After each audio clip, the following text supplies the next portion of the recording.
Alright, we're back for another video, and it's been a hectic, busy time with lots of stuff happening. It's also about 91% humidity right now, so you guys are going to have to deal with the air conditioner noise. Anyway, I have something new to look at. This is this thing, and you might not see too many more of these in the future, because this is a battery off a first gen Segway. And I'm told that Segway is going into liquidation. In any case, this has come by an acquaintance of mine who has a couple of batteries and this Segway that is apparently functional, but the batteries are allowed to go dead flat. Now this is apparently a lithium ion 73.6 volt 5.2 amp hour battery. I have offered to see what can be done, and this was made in China. Like even back when they were making these, they were still making them in China. Anyway, so I want to see what sort of cell form factors in here. I can straight away see there's a little vent hole in here, and this proprietary connector that can't be plugged in wrong. And also what sort of like replacement protection circuitry might be in there as well. And basically just how to get into this thing. I don't see any screws. So I'm going to do a bit of a visual inspect for a little bit, and we'll be back. Okay, so I've done a bit of inspection. Now, there are these studs all the way through it, but I found some pictures of these open, so it gives me a good hint. I thought maybe there were some screws hiding under the labels. No, they're just those little divots. On close inspection, along here, there is this glue. They've stuck this lid on, and they've glued it on. That is not coming out very quickly at all. However, what I have been able to determine is there is a big BMS board across the entire surface of this, and in here is a rack of 18650 cells, or at least that's what it looks like from the pictures that I'm looking up above the screen here. I can see it over here.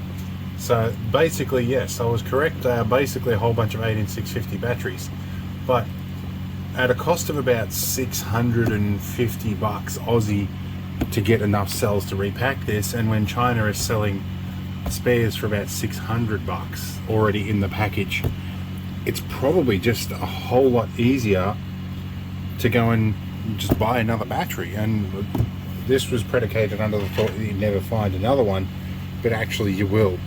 So yeah, I'm going to see if I can pry a bit of this up, see if we can get into it, but this might be a bit of a non-event. So I'm going to see if somebody else has actually opened one of these before. I might get lucky and there'll be another YouTuber that's shown me exactly how to do it, and I can pretend like I know what I'm doing.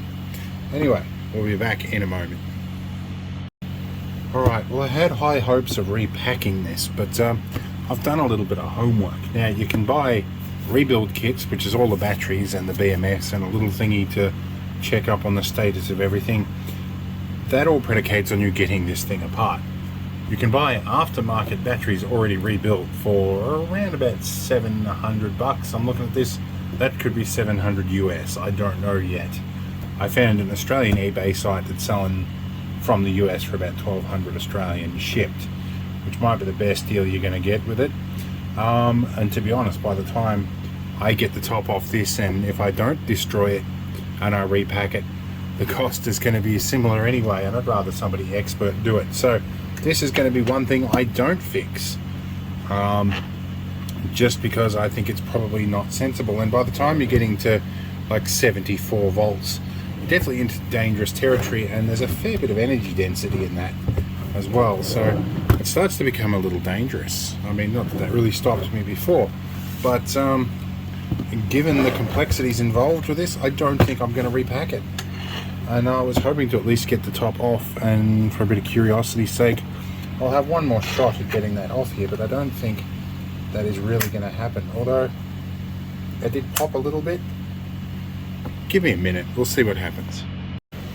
Alright, so I have made a bit of well, I guess a segue into the Segway battery, or a little bit of an incursion in here. If I open that, there's a smell coming out of here, and I recognize that immediately. That is of burst lithium ion cells. They have a very distinctive smell. So I'd say there is a cell that has bulged and popped in there. But this glue is something else. So I will persevere for a little bit because I've got just enough hope for me to realise I can break it, and I'll see if I get in. Okay, so this is from a battery which is appbattery.com, and this is a lithium ion phosphate upgrade, but they show you the cell divider inside and the BMS. This is more likely to be the aftermarket BMS that they've designed to go into lithium iron phosphate, but it gives you an idea of what the inside of the battery is. And this is that honeycomb structure there. And I'm tired and yawning. This is obviously the cell divider, which technically looks more like a honeycomb. But yeah, they are pretty decently hefty batteries. And yeah, that's these guys. So they're doing replacement packs. So it'd be interesting to see if they will sell one to Australia. We will find out. But for now, yeah, I think this one's just going to get put by the wayside until the owner of it decides if he's going to spend money on it or if he's going to pass it on. But yeah, too hard for me to get into. I'm not going to even try. Anyway, I was hoping this would be a repair video. It's not, so it's just a look into this unusual thing that crossed my desk. So see you in the next one. Hopefully we'll do more with stuff.